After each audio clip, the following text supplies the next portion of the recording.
So I have not done a traditional warm-up in years. And when I say traditional, I mean jog down and back, high knees, butt kicks, right? Side shuffles. There's so many better ways that we can warm up for either practice, for training, for a workout. And that's exactly what I want to take you guys through today. 5 better ways that you guys can warm up for your practices that's going to be much more productive than these boring drills that you guys see. So the first one, which I love to use, haven't used too much recently, is playing other sports. So this could be soccer, or this could be spike ball, it could be volleyball. There's so many different sports that you guys can use within your warm-up that can be beneficial and achieve the same goal that we're after with these traditional warm-ups, which is really just preparing the body. One of the reasons why I love playing other sports as opposed to these traditional warm-ups is it's much more fun.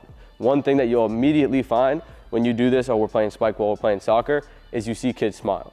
It's way more fun. You get those competitive juices going, and we're still preparing the body in the same way, if not better, than these traditional warm-ups. It's also a great way to prevent injury a little bit. If we're always doing the same movements, it becomes very repetitive. So when we play these other sports, we're giving the body access to different movement patterns that you don't typically see within the sport of basketball. So it doesn't matter if you guys are doing a team workout or even just a one-on-one workout, even just kicking the ball back and forth, doing some juggling stuff.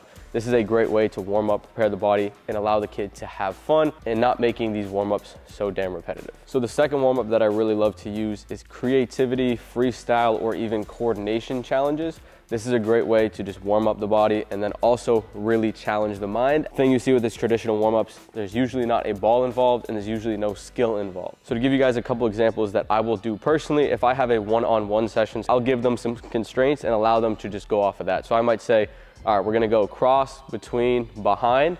You're going those dribbles in order to the other side, but you can do it however you want. So we might be able to go cross through behind. We might go cross through behind, cross through behind, right? So I can get really creative with my movement. Again, working on that skill, but allowing some freedom within that. Another one that I might do if I have a group workout is called follow the leader. So this could be layups, this could be ball handling, where it's like, whatever move I do, you gotta do. So the leader is going cross, through, cross, through, cross, through, right? And you got to do that same movement as the player in front of you. So it's challenging you a little bit. It's getting your mind going. And it's just going to be a lot more fun than, again, your traditional warm-up while still building that skill. Another one I might use is, say I'm in a one-on-one session. I'm going to go, hey, you just got to finish off 2 feet. Let's see how many finishes you can get. I'm not going to say a word, just allowing them to explore, get creative, find new solutions, again, while also building the skill. So I might go 2-foot finishes, boom, they do that. Come up here. It can even be half speed, right? Where they're warming up. It's not too strenuous, but they can still get creative and explore, right? So still warming up that body. We're including skill. We're also challenging them mentally to get that mind going. So the third warm-up that I love to use is by working on certain skills. No, I'm not talking about stationary ball handling. I wouldn't even really consider that working on a certain skill. I'm talking about maybe working on certain layups, touch around the rim. Maybe we're working on floaters. Maybe we're working on footwork, getting into our shot. So oftentimes I see, okay, whether we're starting a practice, we're starting a workout, we either start with stationary ball handling or we start with those basic boring warm-ups. It's not getting the player better and it's not challenging them or allowing them to have fun. So a couple examples of what I might do. Maybe we're just working on scoop finishes, right? You guys have seen me do this with a couple of my guys. We're just literally just going scoop finishes, right? We're challenging them, we're getting further back. They're still warming up their body while working on a skill. Maybe I'm going floaters, so we're working on that technique where the player doesn't have the ability to shoot with their flat hand. We're gonna rep that out, right? That's a way to work on a skill.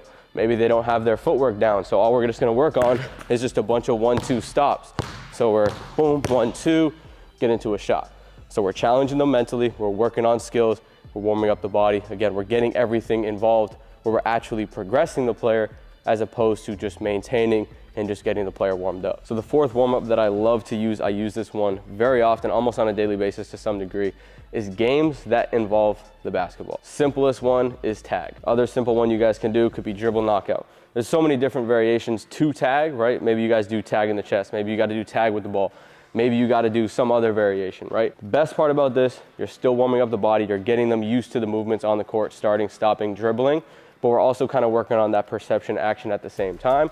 So we're getting everything involved which is I think the most important thing, is if you do this, especially with younger guys, even high school guys, you tell them, hey, we're doing tag, they immediately start smiling, they're having fun, they enjoy it, and they're getting better at the same time. And I think the best way that we can warm up and do things like this is improve the player and warm them up without them feeling like it's a warm-up or they're working on certain skills. I think when you can combine those things, that's when you start to see really effective warm-ups. So the fifth warm-up that I love to use, and one of the most effective ones overall, is literally just playing basketball. 2-on-2, 3-on-3, 4-on-4, 5-on-5. This is something I do often, where we'll go 3-on-3, no dribble. 3-on-3, you get one dribble, right? They're actually playing. There's no better way to prepare for the game than actually playing the game. You got the skills, you got the perception action, you got the competitiveness, you got the reads. All of these things combine into one, which I think can be one of the most effective warm-ups. Again, you see we ramp this thing all the way up, got the boring warm-ups, then we do some ball handling, then we do this, and we finally get to play at the end.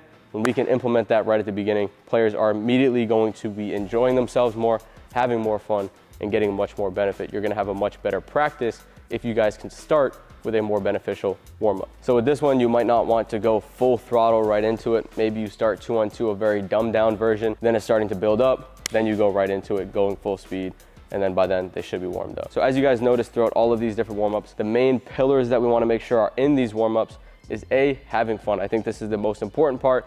When our players are having fun, when they're enjoying themselves, when they're happy, we're releasing more dopamine. This is when we're gonna have much more productive and receptive workouts, right? These players are gonna start to learn and retain a lot more information that you give them. The other thing is obviously it needs to prepare them for the game. It needs to prepare their body for what they're about to do during the workout. But again, there's so many better ways to do this than your traditional boring warm-ups. Third one, I love to get these competitive juices flowing. Allowing them to compete is immediately going to wake them up a lot more. It's gonna wake up their brain. They're gonna be ready to learn and to receive information that you guys give them. And then the fourth one being skill, where they're actually getting better at the same time. This is where I think we find the most beneficial warm-ups that we can possibly do.